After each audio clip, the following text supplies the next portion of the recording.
So That's that's good. good. So So I'm going I'm to going play. to Can play. you Can see? you see? Okay, I'm Okay, playing I'm playing the video the now. video now. I can't see it anymore. I don't. Oh, okay. Oh, okay. You still You can't still see? can't see it? No. Okay, Okay, let me let me do it do it again. again. I'll I'll check it. check again. Just 1 minute. Just 1 minute.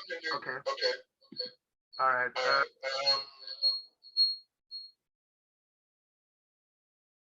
Can you see it Can you now? see it now? Yes. Yes. Okay, Okay. good. Good. Okay, so Okay, you so can you can talk over talk it now. over it now. Okay. Can we get it to back to the beginning? Okay. Okay. So this part, I just wanted everybody to see. Can we pause it right there? Go back to the lion.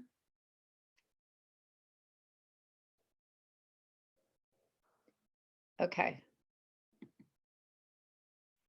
So what I wanted to say here was that we had a tracker that was on the front of our Jeep. He was a native, and he had been tracking this lion. And I was just really impressed with their skill and their knowledge, because finding a male lion in the bush is incredibly hard to do. So, and this was our first day out on our bush drives, was to see this male lion. So it was pretty phenomenal. Okay, go ahead.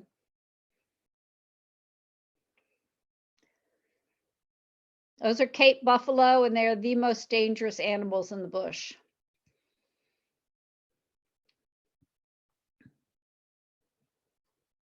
All right, pause it. Rated us being there, but if we would have gotten too close, they probably would have attacked.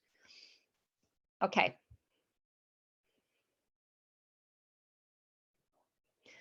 And then rhinoceroses, if you want to stop that one, I could have talked a little bit about the poaching issue with rhinoceroses. As you can see, this one has its horn removed, which is what they are doing when they have them on the preserve to make sure that nobody sneaks in and poaches them. But we did talk to a gentleman who had been on the poaching prevention team in Botswana.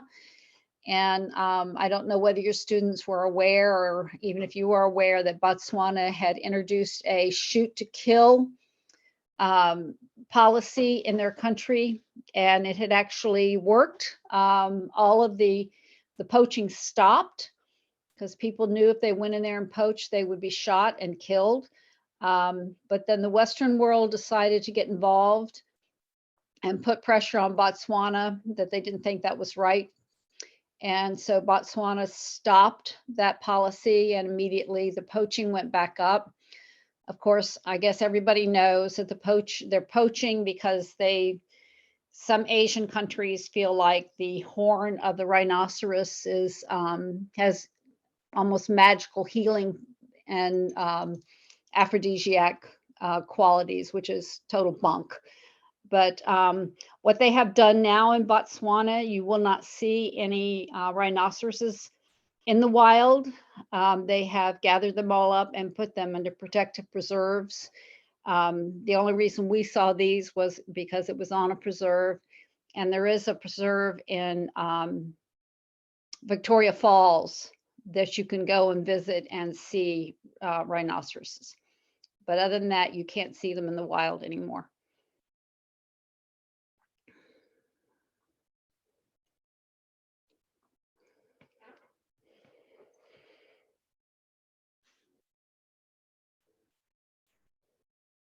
That was our Jeep and our tracker.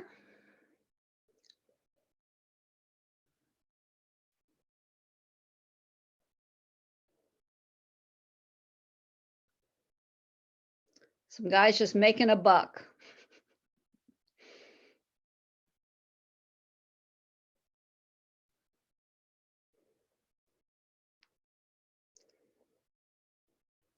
This was our guide.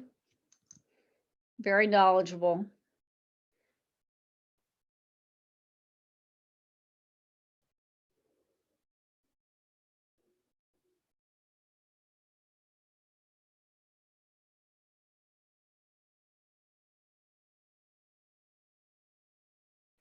You want to stop there?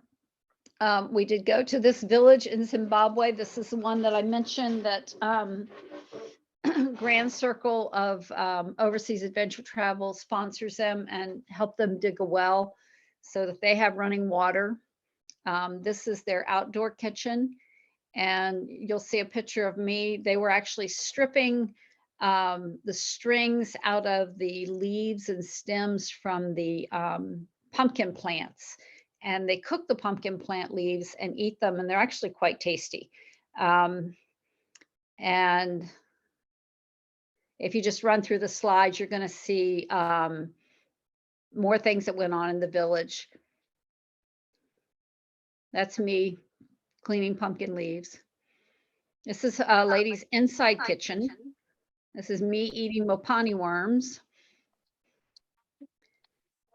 And they were crushing up maize.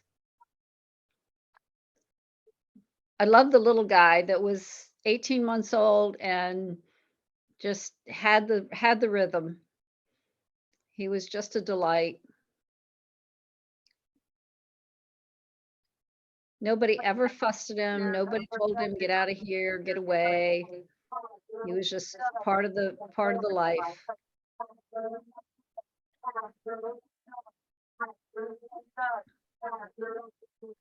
And we also got to take a turn doing that. It's a lot harder than it looks. This is typical of the bush planes that we took. Go ahead.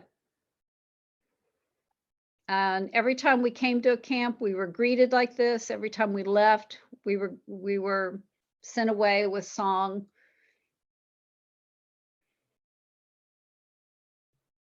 And I know part of this is a tourism thing, but you got the feeling that they really enjoy doing it too. So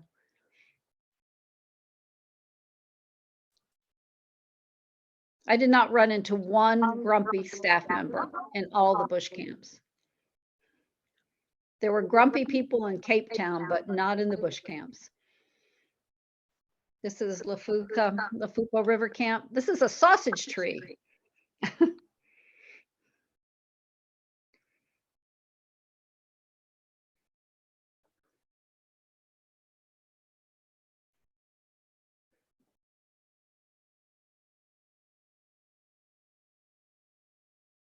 Sausage tree. Go ahead.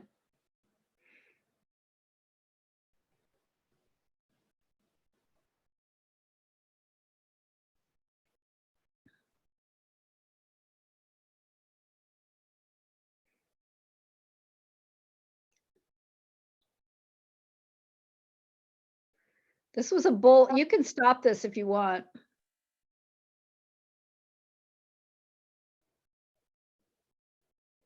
This was a bull elephant that we surprised, and he surprised us.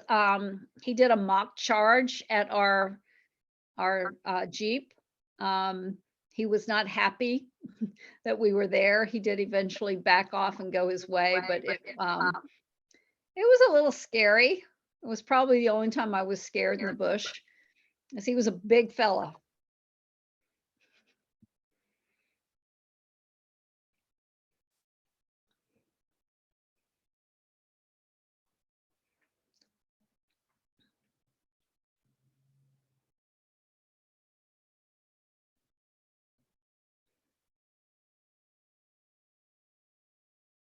You can stop that for a second.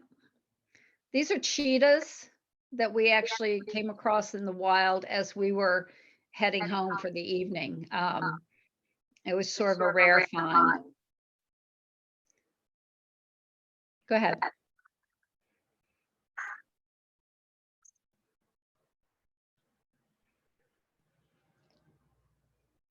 My video skills are not the best, so.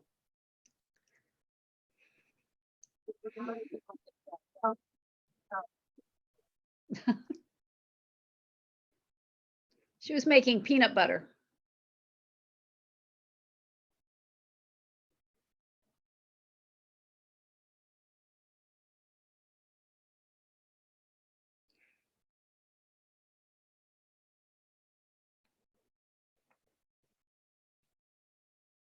Go ahead.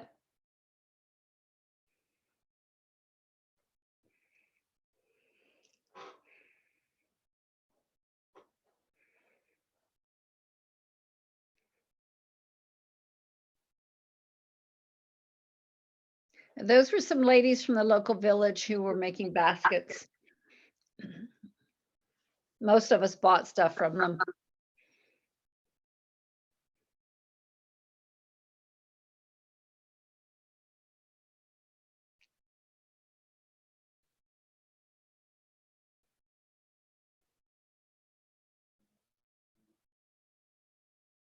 Stop it right there.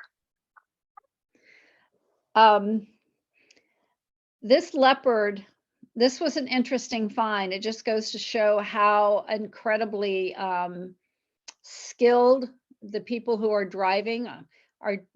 In the bush, you don't have a spotter, you just have a driver guide.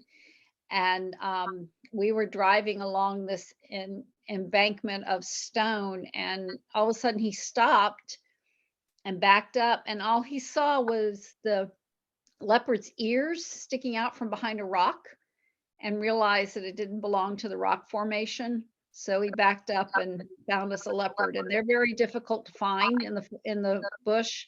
They're very elusive. So we were lucky. We saw leopards twice when we were there. They're magnificent animals. Go ahead. A couple more pictures of him.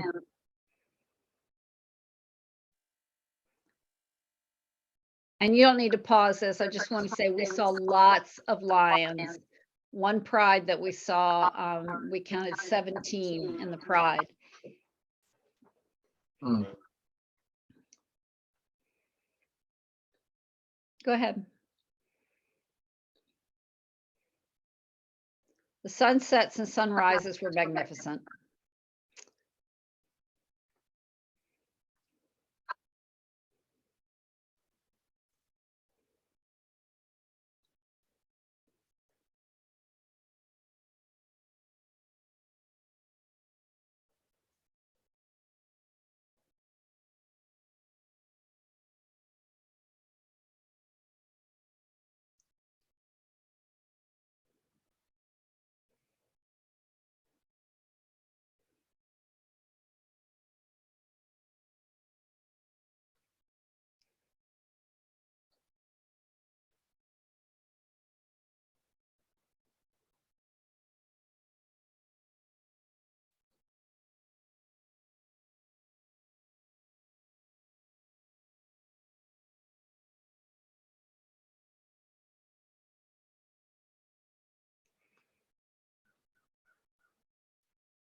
So you can stop it right there. I'll explain this one.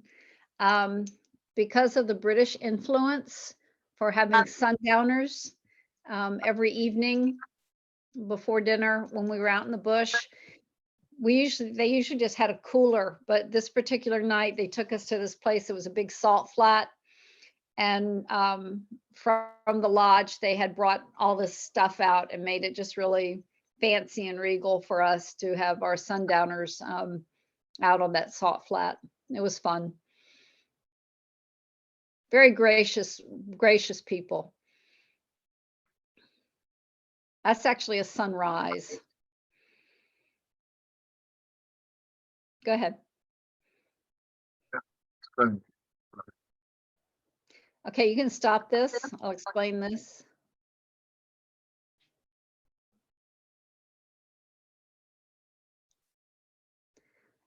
I spotted this zebra, and when we got close, we realized that he'd been attacked by a lion. So that wound you see is a lion attack.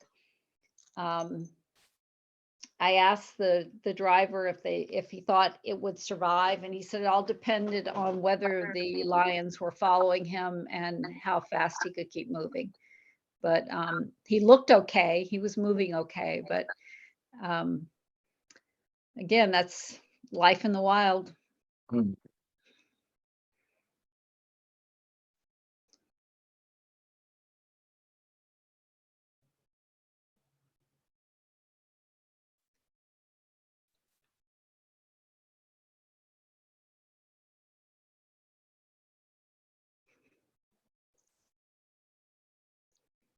Okay, stop this for just a minute.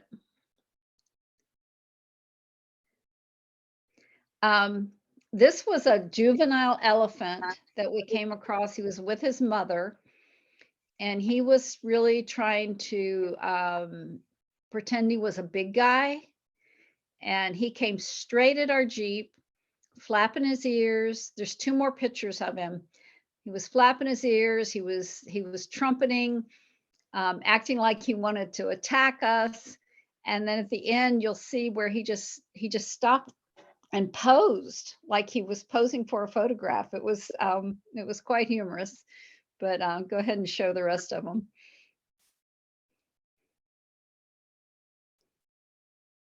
See? This is a Macoro. It's a we went for boat rides on the Alcavalga Delta. And these are some ladies that made baskets and bracelets. And again, now we're back to sort of civilization in Victoria Falls. Go ahead. My messy room. The falls were a little dry because we were there in the dry season. Okay, you can stop this. This is one of the home hosted dinners. You can see a little bit of her kitchen in there.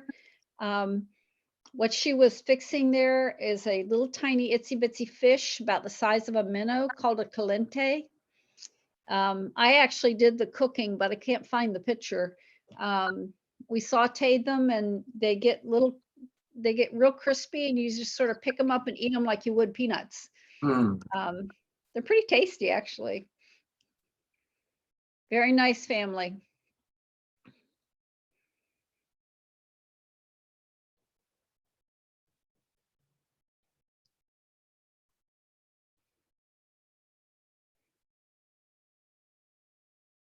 I think that's self-explanatory.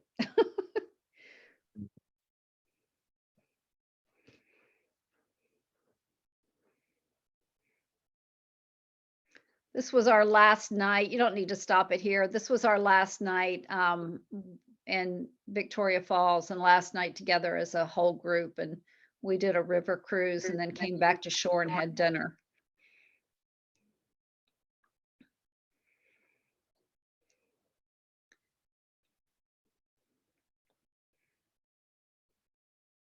You can stop this here. This is typical of the informal towns, probably all over Africa, I would imagine. But our guide took us through this one. It was interesting, though, when he told us that most of the people that worked in our hotel probably came from this town. And you wouldn't know it.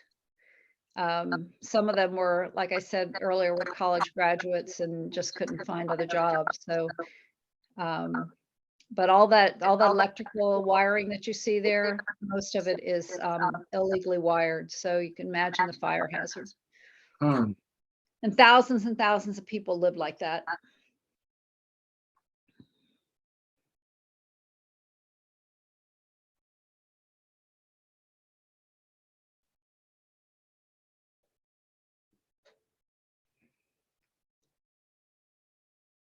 You don't need to stop it here. I'll just say that the Cape Town area is beautiful. Botanical gardens were gorgeous. It's a very white area.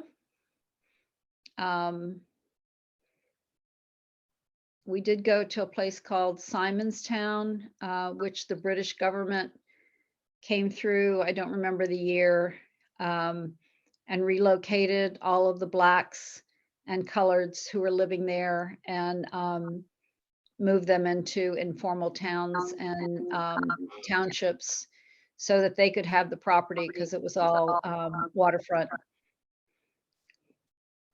I did climb all the way up to the top of this thing, so. You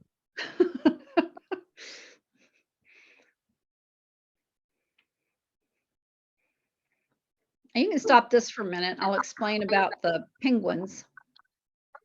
So this penguin colony that's here actually was a displaced colony after a oil spill. And they fully expected them to migrate back to where they had come from originally, but they did not. They just stayed here in Boulder. And they're flourishing.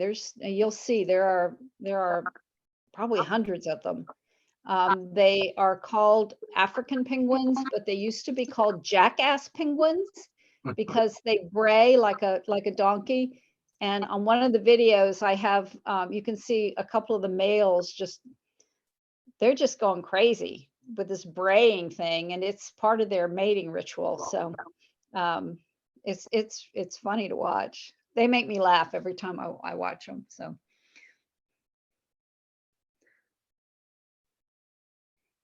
Can you hear them? Look how hard they work. Look at their diaphragms.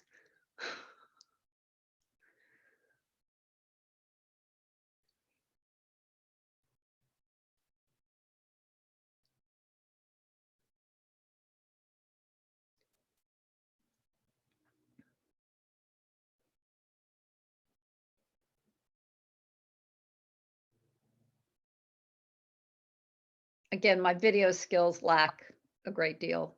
I need to work on those.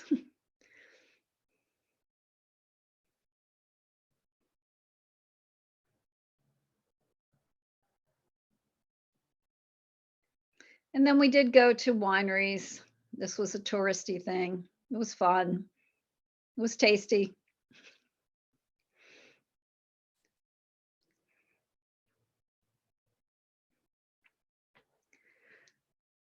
But again, the only people of color I saw were the people that were waiting on tables. Mhm. There still is a good deal of apartheid kind of separation in South Africa. And then we did go to Robben Island. Stop it here. So all the guides at Robben Island are former political prisoners. So this gentleman here had been accused of a variety of things. And he said, yeah, he was guilty of all of them because he was protesting against apartheid. So it's an interesting tour. I would recommend it to anybody that gets to Cape Town. Go ahead. That's where they would just sit and break rock.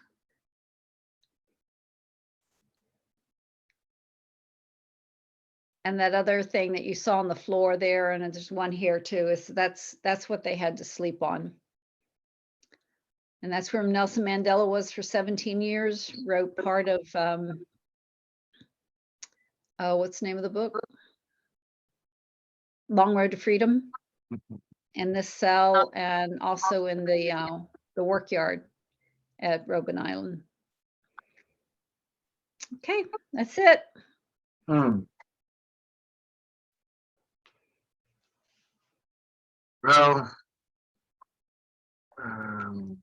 I don't have you on the phone anymore, so